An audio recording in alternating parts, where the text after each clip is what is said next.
Hi అండి, welcome to శ్రీస్ gang. నేనైతే ఒక విషయం చెప్తాను. నేను ఇప్పుడు ఏం చేస్తున్నానంటే, మా కింద గార్డెన్ ఉంది కదా, దాంట్లో అయితే నీళ్లు పడుతున్నాను. అప్పుడప్పుడు కొంచెం ఇలాంటి పనులు చేస్తూ ఉంటే నా మనసుకి నేను సంతోషపెట్టినట్టుగా ఉంటుంది. ఇంకోటి ఏంటంటే, ఎప్పుడు ఫోన్ చూస్తూ కూర్చుంటే కూడా బోర్ కొట్టేస్తుంది అనమాట.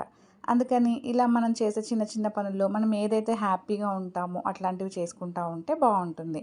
నేనైతే మా కింద స్ట్రీట్ డాగ్స్ ఉన్నాయి కదా, అవి వాటికి పుట్టిన చిన్న పిల్లలు వాటికి పెడిగ్రీ పెట్టడము, అన్నం పెట్టడము, ఇట్లా ఎప్పుడైనా నీళ్ళు పోయడము నాకు చాలా హ్యాపీ అనిపిస్తుంది అనమాట. రోజు పువ్వులు కోసుకోవడమే కాదండి, అప్పుడప్పుడు వాటికి నీళ్ళు పెడుతూ ఉంటే కూడా మనకి హ్యాపీగా ఉంటుంది. మరే మనం కూడా నీళ్ళు పెడుతున్నాము, పూలు కోసుకుంటున్నాము అని. ఎంతసేపు ఇంట్లో కూర్చుని ఆ ఫోన్ పట్టుకుని ఏదో చేయడం కన్నా ఇట్లా కొంచెం నేచర్తో టైం స్పెండ్ చేయడం అనేది నాకైతే చాలా ఇష్టము. మీరు కూడా ఎక్కడైనా ఉంటే అట్లా ట్రై చేసి చూడండి. లేదంటే ఇంట్లో కూడా చిన్న చిన్న కుండీల్లో మొక్కలు పెట్టుకోవడం అయితే అలవాటు చేసుకోండి. ప్లేస్ ఉంటేనే, మళ్ళీ మాకు ప్లేస్ ఉండాలి కదా మీలాగా అని చెప్పేసి కామెంట్ చేస్తారు. ఉంటేనే చేసుకోండి. ఇలా టైం స్పెండ్ చేయడం అనేది నాకైతే చాలా ఇష్టం అండి. మా వీడియోస్ కనుక మీకు నచ్చితే లైక్ చేయండి. ఈ మధ్య బాగానే వస్తున్నాయండి వ్యూస్ అయితే.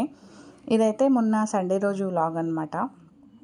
సారీ, సండే కాదు, ఫ్రైడే రోజు నేను బయటకు వెళ్ళేసి వచ్చి కింద ఇట్లా చేస్తూ ఉన్నాను. అప్పుడప్పుడు ఇట్లా చిన్న చిన్న పనుల వల్ల నేనైతే చాలా హ్యాపీగా ఉంటాను. మీకు షేర్ చేసుకోవాలి.